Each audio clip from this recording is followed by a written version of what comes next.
പ്രിയപ്പെട്ടവരെ നമസ്കാരം. ഇന്ന് നമ്മൾ +1 മലയാളത്തിലെ ഒരു ഡോക്യുമെൻ്ററി ചർച്ച ചെയ്താലോ? In thunder lightning and rain. തിരക്കഥ സംവിധാനം രാജേഷ് ജെയിംസ് സംവിധാനം ചെയ്ത in thunder lightning and rain. ഈ ഡോക്യുമെൻ്ററിയിൽ വെല്ലുവിളികളെ മറികടന്ന 3 സ്ത്രീ ജീവിതങ്ങൾ ചിത്രീകരിച്ചിരിക്കുന്നു. വെല്ലുവിളികളെ മറികടന്ന 3 സ്ത്രീ ജീവിതങ്ങളെയാണ് ഈ ഡോക്യുമെൻ്ററിയിൽ ചിത്രീകരിച്ചിരിക്കുന്നത്. അതിജീവനത്തിൻ്റെ നേർസാക്ഷ്യമാണ് ഇത്. 2019 പുറത്തിറങ്ങിയ 30 മിനിറ്റുള്ള ഒരു ഡോക്യുമെൻ്ററിയാണ് in thunder lightning and rain എന്നത്. ഡോക്ടർ രാജേഷ് ജെയിംസ് 2011 മുതൽ തേവരയിലെ സേക്രഡ് ഹാർട്ട് കോളേജിൽ ഇംഗ്ലീഷ് വിഭാഗത്തിൽ അസോസിയേറ്റ് പ്രൊഫസറാണ്. അവാർഡ് ജേതാവായ ഡോക്യുമെൻ്ററി ഫിലിം മേക്കറാണ് അദ്ദേഹം. ഫിലിം സ്റ്റഡീസിൽ PhD നേടിയിട്ടുണ്ട്. Ariel, a review of international literature, studies in documentary film, കൂടാതെ നിരവധി പുസ്തകങ്ങളും മാഗസിനുകളിലും അദ്ദേഹം എഴുതുന്നുണ്ട്. 2017 ഇന്ത്യയിലെ മികച്ച വളർന്നുവരുന്ന ചലച്ചിത്രകാരനുള്ള റിയാദ് വാദിയ അവാർഡ്, 2020 2025 മികച്ച ഡോക്യുമെൻ്ററിക്കുള്ള കേരള സംസ്ഥാന അവാർഡ്, 2025 UK ഏഷ്യൻ ഫിലിം ഫെസ്റ്റിവലിൽ മികച്ച ഡോക്യുമെൻ്ററിക്കുള്ള ടഗ്സ് ഓൺ ഫയർ ഫ്ലെയിം അവാർഡ് എന്നിവ അദ്ദേഹത്തിന് ലഭിച്ചിട്ടുണ്ട്. In thunder lightning and rain മികച്ച ഡോക്യുമെൻ്ററിക്കുള്ള UK ഏഷ്യൻ ഫിലിം ഫെസ്റ്റിവലിൽ അവാർഡ് ലഭിച്ചിട്ടുണ്ട്. 2017 മുംബൈയിൽ നടന്ന കാശിഷ് ഇൻ്റർനാഷണൽ ക്യൂർ ഫിലിം ഫെസ്റ്റിവലിൽ മികച്ച ഡോക്യുമെൻ്ററി ഫിലിമിനുള്ള KF Patel unity in diversity award അദ്ദേഹത്തിൻ്റെ ഡോക്യുമെൻ്ററിയായ നേക്കഡ് വീൽസിന് ലഭിക്കുകയുണ്ടായി. നിരവധി അവാർഡുകൾ അദ്ദേഹത്തിന് ലഭിച്ചിട്ടുണ്ട്.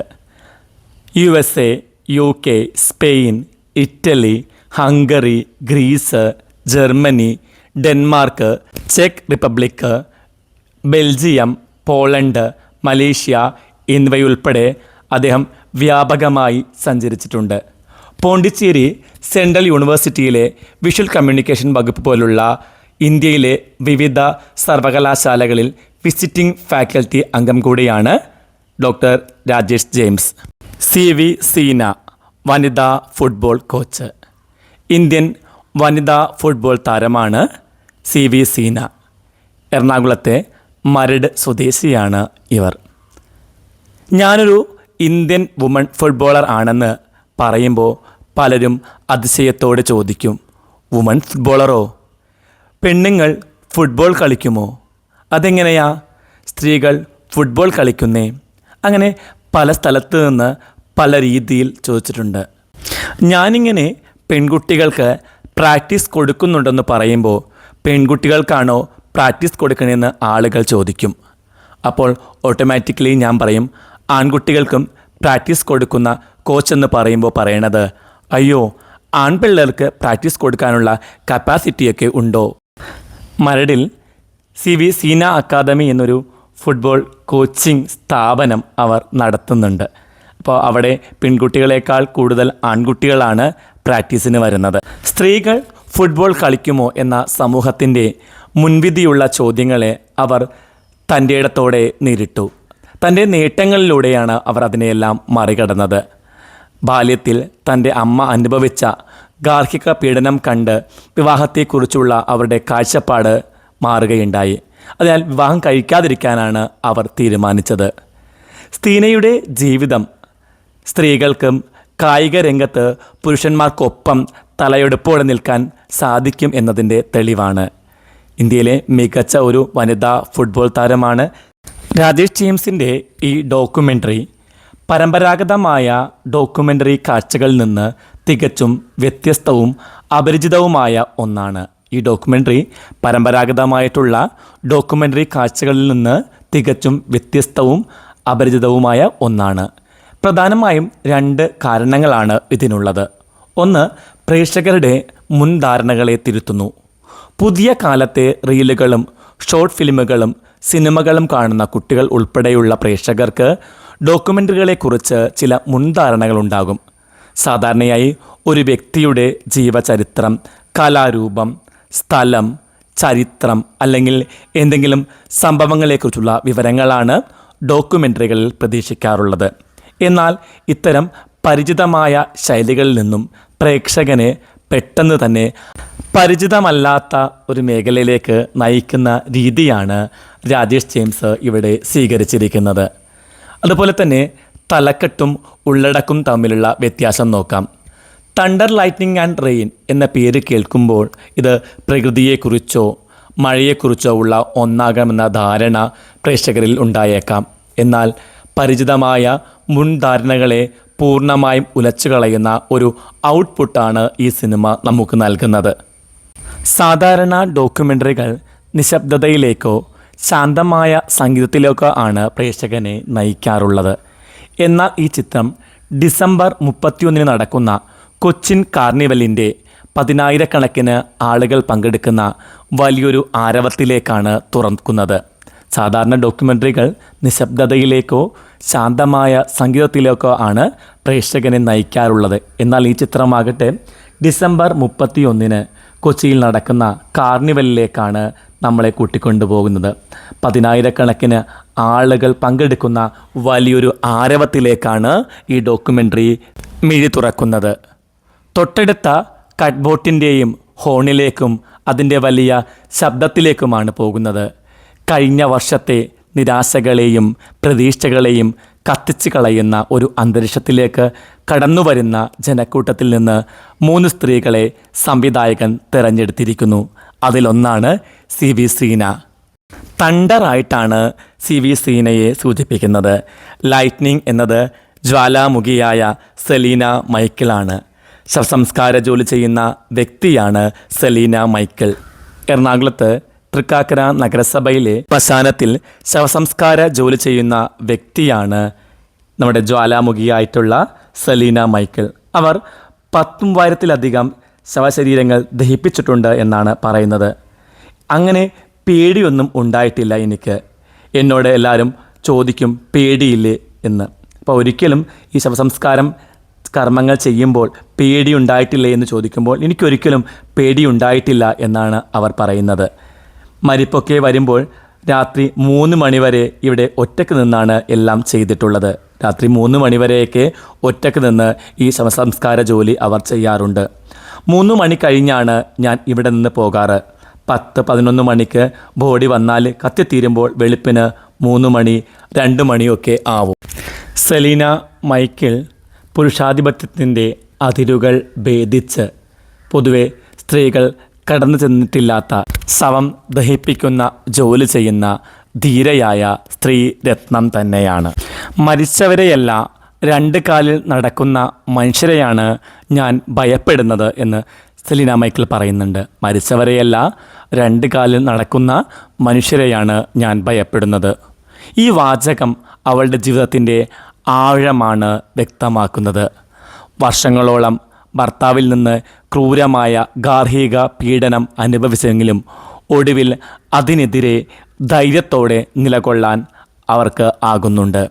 വർഷങ്ങളോളം അദ്ദേഹത്തിൻ്റെ പീഡനങ്ങൾ ഏറ്റുവാങ്ങി കൈയും കാലുമെല്ലാം ഒടിഞ്ഞു വരെ ഇരുന്നിട്ടുണ്ട് സെലീന മൈക്കിൾ. പക്ഷേ പിന്നീടാണ് ഇതെല്ലാം തിരിച്ചറിഞ്ഞ് അവർ ജോലിക്കായിട്ട് ഇറങ്ങുന്നത്. ഇന്ന് ആത്മാഭിമാനത്തോടെ തൻ്റെ ജോലിയിൽ തുടരുന്ന സെലീന സ്ത്രീയുടെ അതിജീവനത്തിൻ്റെ ശക്തമായ ഒരു പ്രതീകമായി മാറുന്നുണ്ട്. രാജേഷ് ജെയിംസ് റെയിനായി ഈ സിനിമയിൽ ചിത്രീകരിക്കുന്നത് അമ്മിണി അമ്മയെയാണ്. ഇവരൊരു മത്സ്യത്തൊഴിലാളിയാണ്. എപ്പോഴെങ്കിലും ജീവിതത്തിൽ ഒരു പുരുഷനായിരുന്നുവെങ്കിൽ എന്ന് ആഗ്രഹിച്ചിട്ടുണ്ടോ? പുരുഷനായിരുന്നെങ്കിൽ എന്തായിരുന്നു എന്നൊരു ആഗ്രഹം എപ്പോൾ വരുമെന്ന് അറിയാമോ? കൂടുതൽ നമ്മളെ ശാസിക്കുകയും നമ്മളെ കൂടുതൽ അവർ കുറ്റപ്പെടുത്തുകയും ഒക്കെ ചെയ്യുമ്പോൾ ഞാനങ്ങനെ പറഞ്ഞിട്ടുണ്ട് കേട്ടോ.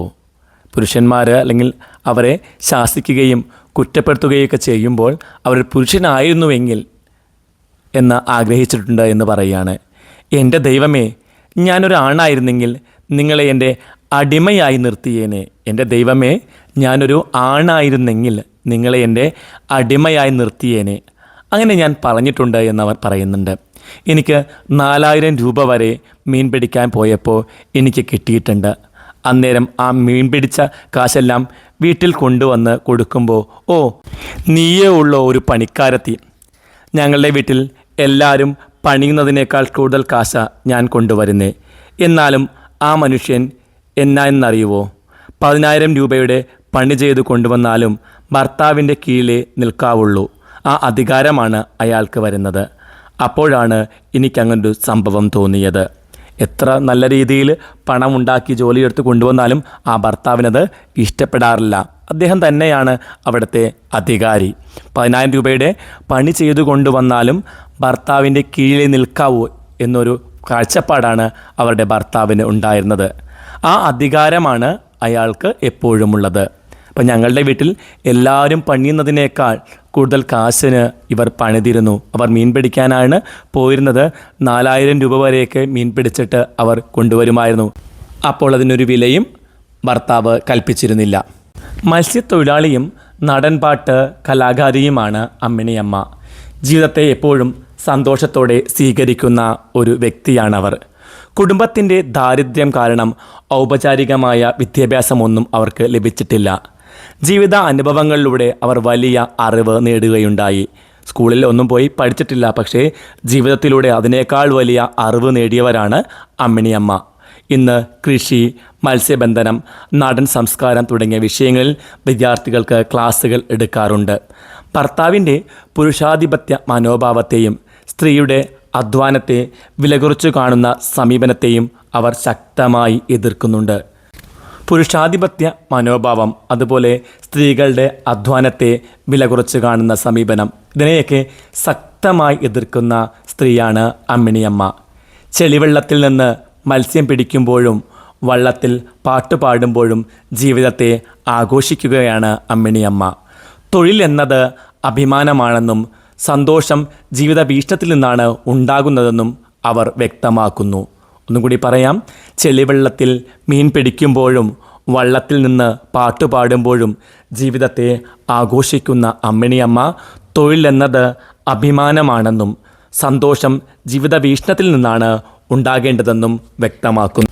ഈ ചിത്രം തുടങ്ങുന്നത് ഒരു കാർണിവലിലാണ്, അവസാനിക്കുന്നതും കാർണിവലിൽ തന്നെയാണ്. ഡോക്യുമെൻ്ററിയുടെ അവസാന ഭാഗത്ത് 3 സ്ത്രീകളെയും ഒരുമിച്ച് കാർണിവലിലേക്ക് കൊണ്ടുവരികയാണ് രാജേഷ് ജെയിംസ്. രാത്രിയിൽ പൊതുസ്ഥലത്ത് പുരുഷാധിപത്യത്തിൻ്റെ ഇടങ്ങളായി മാറുന്ന ഇന്ത്യൻ സാമൂഹിക സാഹചര്യത്തിൽ സ്ത്രീകളെ ഈ ആൾക്കൂട്ടത്തിലേക്ക് കൊണ്ടുവരുന്നതിൽ അദ്ദേഹത്തിനൊരു കാഴ്ചപ്പാടുണ്ട്. ജീവിതകാലം മുഴുവൻ പുരുഷാധിപത്യത്തിനെതിരെ പോരാടിയ സ്ത്രീകൾക്ക് ആ ഇടം സ്വന്തമാക്കാൻ കഴിയുമോ എന്ന ചോദ്യമാണ് ഇവിടെ ഉയരുന്നത്. പുരുഷാധിപത്യത്തിനെതിരെ പോരാടിയ ഈ സ്ത്രീകൾക്ക് ആ ഇടം സ്വന്തമാക്കാൻ കഴിയുമോ എന്ന ചോദ്യം. അവസാനത്തിൽ ഫോർട്ട് കൊച്ചിയിൽ നടക്കുന്ന പപ്പാഞ്ഞ് കത്തിക്കുന്നത് 3 സ്ത്രീകളും നോക്കി നിൽക്കുന്നുണ്ട്. പഴയ വർഷത്തെയും തിന്മകളെയും കത്തിച്ചു കളയുന്ന ആ ചടങ്ങ് അവരുടെ ജീവിതത്തിലെ ഭയങ്ങളെയും പീഡനങ്ങളെയും അവസാനിപ്പിക്കുകയാണ്. അതൊരു പ്രത്യാശയുടെ തുടക്കമാണ്. കഴിഞ്ഞ വർഷങ്ങളിലെ ജീവിതത്തിലെ തിന്മകളെയും കത്തിച്ചു കളയുന്ന ആ ചടങ്ങ് അവരുടെ ജീവിതത്തിലെ, ഈ സ്ത്രീകളുടെ ജീവിതത്തിലെ ഭയങ്ങളെയും പീഡനങ്ങളെയും ആണ് കത്തിച്ച് ഇല്ലാതെയാക്കുന്നത്. ഒരു പ്രത്യാശയുടെ തുടക്കമായി ഇതിനെ നമുക്ക് വായിക്കാവുന്നതാണ്. സംവിധായകൻ ഈ ചിത്രത്തിലെ 3 കഥാപാത്രങ്ങളെ ഇടിവെട്ട്, ലൈറ്റ്നിങ്, റെയിൻ എന്നിങ്ങനെ ഉപമിച്ചിരിക്കുന്നു. ഇടിവെട്ട്, ഇടിമിന്നൽ, മഴ. ഇവിടെ ഇടിവെട്ടായിട്ട് വരുന്നത് CV സീനയും, ലൈറ്റ്നിങ് ആയിട്ട് അഥവാ ഇടിമിന്നലായി വരുന്നത് സെലീന മൈക്കിളും, മഴയായി വരുന്നത് അമ്മിണി അമ്മയുമാണ്. പ്രേക്ഷകർ ഇത് ഇങ്ങനെ തന്നെ കാണണമെന്ന് നിർബന്ധമില്ലെങ്കിലും ഈ തലക്കെട്ടിൻ്റെ ബാധ്യതകൾ ഒഴിവാക്കി ആസ്വദിച്ചാൽ പോലും ഇതിനൊരു ദാർശനിക തലമുണ്ടെന്ന് മനസ്സിലാക്കാവുന്നതാണ്. ഇന്ത്യൻ ഫുട്ബോൾമാരുടെ പേര് പറയുമ്പോൾ സ്വാഭാവികമായും നമ്മുടെ മനസ്സിലേക്ക് ഓടിയെത്തുന്ന പേര് ജോപോൾ അഞ്ചേരിയുടേതാണ്. എന്നാൽ ആ സമയത്ത് തന്നെ ഇന്ത്യക്ക് വേണ്ടി മത്സരിച്ച ഒരു താരമായിരുന്നു CV ശ്രീന. ഈ സിനിമയിൽ കാണിക്കുന്ന ഒരു പത്രവാർത്തയിൽ ജോപോളിനോടൊപ്പം സീനയുടെ പേരുമുണ്ട്. ജോപോൾ പൊതുസമൂഹത്തിന് വളരെ പരിചിതനാണെങ്കിൽ അതേ പദവിയുണ്ടായിരുന്ന സീന കൊച്ചി കാർണിവലിലെ ജനക്കൂട്ടത്തിൽ അപരിചിതയായ ഒരു സ്ത്രീയാണ്. ഡോക്യുമെൻ്ററിക്കായി സാധാരണയായി തിരഞ്ഞെടുക്കുന്ന അക്കാദമിക് നേട്ടമുള്ള ആളുകളിൽ നിന്ന് മാറിയാണ് ഈ സ്ത്രീകളെ അവതരിപ്പിച്ചിരിക്കുന്നത്. ഈ സ്ത്രീകളുടെ ജീവിതം പരിശോധിക്കുമ്പോൾ അവർ പുരുഷാധിപത്യത്തിൽ നിന്ന്, ഒന്നില്ലെങ്കിൽ പിതാവിൽ നിന്നോ ഭർത്താവിൽ നിന്നോ ക്രൂരമായ അനുഭവങ്ങൾ നേരിട്ടവരാണ് എന്ന് കാണാം. എന്നാൽ ഇതൊരു കണ്ണീർ കഥയായിട്ടല്ല സംവിധായകൻ അവതരിപ്പിക്കുന്നത്. മറിച്ച് ഒരു പാട്രിയാർക്കിയെ മറികടന്ന് അവർ നടത്തിയ പോരാട്ടങ്ങളെയും അവരുടെ അന്തസ്സോടെയുള്ള ജീവിതത്തെയുമാണ് സിനിമ അടയാളപ്പെടുത്തുന്നത്. വൈകാരികതയ്ക്ക് വേണ്ടി ദൃശ്യങ്ങളെ ദുരുപയോഗം ചെയ്യാതെ ഒരു കഥാപാത്രത്തിൻ്റെ ജീവിതം പറയുന്നതിനിടയിൽ വേണ്ട സമയത്ത് അത് കട്ട് ചെയ്ത് അടുത്ത ആളുടെ ജീവിതത്തിലേക്ക് ക്യാമറ തിരിക്കുന്ന മികച്ച എഡിറ്റിംഗ് ശൈലിയാണ് ഇതിൽ ഉപയോഗിച്ചിരിക്കുന്നത്. ഡോക്യുമെൻ്ററി കാഴ്ചയുടെ ചരിത്രത്തിലെ സുപ്രധാനമായ ഒരു ഏടാണ് ഡോക്യുമെൻ്ററികൾ. പൊതുവെ കഥേതര ചിത്രങ്ങളെയാണ് ഡോക്യുമെൻ്ററി എന്ന് വിളിക്കുന്നത്. കഥേതര ചിത്രങ്ങളാണ് ഡോക്യുമെൻ്ററികൾ. കാഴ്ചയുടെ ചരിത്രത്തിലെ സുപ്രധാനമായിട്ടുള്ള ഒരു ഏടാണ് ഡോക്യുമെൻ്ററികൾ. യഥാർത്ഥ സംഭവങ്ങൾ, കാര്യങ്ങൾ, വ്യക്തികൾ എന്നിവയെക്കുറിച്ചൊക്കെയുള്ള ചിത്രീകരണമാണ് ഡോക്യുമെൻ്ററി. യഥാർത്ഥ സംഭവങ്ങൾ, കാര്യങ്ങൾ, വ്യക്തികൾ എന്നിവയെക്കുറിച്ചാണ് ഡോക്യുമെൻ്ററികൾ എടുക്കാറുള്ളത്. കഥാചിത്രങ്ങളായ കൊമേഴ്സ്യൽ സിനിമകൾക്ക് ലഭിച്ച ജനപ്രീതി ഡോക്യുമെൻ്ററികൾക്ക് ലഭിച്ചിട്ടില്ല. ഫീച്ചർ ഫിലിമുകൾ നമ്മുടെ സ്വപ്നങ്ങളെ ആവിഷ്കരിക്കുന്നവയാണെങ്കിൽ ഡോക്യുമെൻ്ററികൾ നമ്മുടെ ബൗദ്ധികവും ഭാവനാത്മകവുമായ ഉൾക്കാഴ്ചകളാകുന്നു. ജനപ്രീതി ഉള്ള ചിത്രങ്ങളാണ് സിനിമകളെങ്കിൽ അല്ലെങ്കിൽ ഫീച്ചർ ഫിലിമുകളെങ്കിൽ ഡോക്യുമെൻ്ററികൾ നമ്മുടെ ബൗദ്ധികവും ഭാവനാത്മകവുമായ ഉൾക്കാഴ്ചകളാണ് അവതരിപ്പിക്കുന്നത്. നാം എന്താണോ കാണുകയും അറിയുകയും അനുഭവിക്കുകയും ചെയ്യുന്നത് അതിൻ്റെ ഒരു വിസ്തരിക്കലാണവ. കാലത്തെയും ലോകത്തെയും മനസ്സുകൊണ്ടും ഇന്ദ്രിയം കൊണ്ടും ഒരു പുതിയ മാർഗത്തിലൂടെ അനുഭവിക്കാനുള്ള തൃഷ്ണ വളർത്തുകയാണ് ഡോക്യുമെൻ്ററിയുടെ ദൗത്യം. ഒരു ഡോക്യുമെൻ്ററിയുടെ ദൗത്യം എന്നത് നാം എന്താണോ കാണുകയും അറിയുകയും അനുഭവിക്കുകയും ചെയ്യുന്നതെന്ന് വിസ്തരിക്കലാണ്. കാലത്തെയും ലോകത്തെയും മനസ്സുകൊണ്ടും ഇന്ദ്രിയം കൊണ്ടും ഒരു പുതിയ മാർഗത്തിലൂടെ അനുഭവിക്കാനുള്ള തൃഷ്ണ വളർത്തുകയാണ് ഡോക്യുമെൻ്ററിയുടെ ദൗത്യം. ഡോക്യുമെൻ്ററിയുടെ ലക്ഷ്യം, ഉദ്ദേശ്യം, മൂല്യം എന്നിവ എന്തെന്ന് വ്യക്തമായി നിർവചിക്കപ്പെട്ടിട്ടുണ്ട്. വസ്തുതകളെയും യാഥാർത്ഥ്യങ്ങളെയും കൃത്യമായും സത്യസന്ധമായും ചിത്രീകരിക്കുക, പുതിയ അറിവും വിവരവും പകർന്നു നൽകുക, കാഴ്ചയുടെയും ചിന്തയുടെയും രീതികളിൽ പരിവർത്തനം വരുത്തുക എന്നിവയാണ് ഡോക്യുമെൻ്ററിയുടെ ലക്ഷ്യം. ജനങ്ങൾ എങ്ങനെ ജീവിക്കുകയും തമ്മിലിടപെടുകയും ചെയ്യുന്നു എന്നതിനെ ആധികാരികമായി പ്രതിനിധീകരിക്കുക, അജ്ഞാതമായ പരിസ്ഥിതികളെയും സംസ്കാരങ്ങളെയും കണ്ടെത്തി അവതരിപ്പിക്കുക എന്നിവയാണ് ഉദ്ദേശ്യം. ഇപ്പോൾ ഡോക്യുമെൻ്ററിയുടെ ഉദ്ദേശം എന്താണെന്ന് ചോദിച്ചാൽ ജനങ്ങൾ എങ്ങനെ ജീവിക്കുകയും തമ്മിലിടപെടുകയും ചെയ്യുന്നു എന്നതിനെ ആധികാരികമായി പ്രതിനിധീകരിക്കുക, അജ്ഞാതമായ പരിസ്ഥിതികളെയും സംസ്കാരങ്ങളെയും കണ്ടെത്തി അവതരിപ്പിക്കുക എന്നിവയാണ് ഉദ്ദേശം. ഇത് ഡോക്യുമെൻ്ററിയും ഫിലിംസ് ഡിവിഷനും എന്ന ഡോക്ടർ തോമസ് സക്കറിയയുടെ ലേഖനത്തിൽ നിന്നുള്ള ഒരു ഭാഗമാണ്. ഫീച്ചർ സിനിമയിൽ സാങ്കല്പികതയ്ക്കാണ് പ്രാധാന്യം. പ്രധാനപ്പെട്ട ലക്ഷ്യം വിനോദമാണ്. അഭിനേതാക്കൾ കഥാപാത്രങ്ങളെ അവതരിപ്പിക്കുന്നു. ഇപ്പോൾ ഡോക്യുമെൻ്ററി സിനിമകളിൽ പക്ഷേ അങ്ങനെയല്ല, യാഥാർത്ഥ്യത്തിനാണ് പ്രാധാന്യമുള്ളത്. ഡോക്യുമെൻ്ററി സിനിമകൾ യാഥാർത്ഥ്യത്തിന് പ്രാധാന്യം കൽപ്പിക്കുകയാണ്. പ്രധാനപ്പെട്ട ലക്ഷ്യം ബോധവൽക്കരണവും അറിവുമാണ് പ്രധാനപ്പെട്ട ലക്ഷ്യം. യഥാർത്ഥ വ്യക്തികൾ തന്നെയാണ് ഇവിടെ കഥാപാത്രങ്ങളായി മാറുന്നത്. വ്യക്തികളെയും സംഭവങ്ങളെയുമാണ് അവിടെ അവതരിപ്പിക്കുന്നത്. എന്നാൽ സിനിമയിൽ അങ്ങനെയല്ല, അഭിനേതാക്കളാണ് കഥാപാത്രങ്ങളെ അവതരിപ്പിക്കുന്നത്. വസ്തുതകൾക്കാണ് ഡോക്യുമെൻ്ററിയിൽ കേന്ദ്രീകൃതമായിട്ടുള്ളത്. സാമൂഹിക പ്രസക്തിയുള്ളവയാണ് ഡോക്യുമെൻ്ററികൾ. നേരത്തെ ഞാൻ പറഞ്ഞു, യാഥാർത്ഥ്യത്തിനാണ് കൂടുതൽ സ്ഥാനം ഡോക്യുമെൻ്ററിക്കുള്ളത്. എന്നാൽ ഫീച്ചർ സിനിമയിൽ സാങ്കല്പികതയ്ക്കാണ് പ്രാധാന്യം. വ്യാപാര വിജയം മാത്രമാണ് അവരുടെ ലക്ഷ്യം.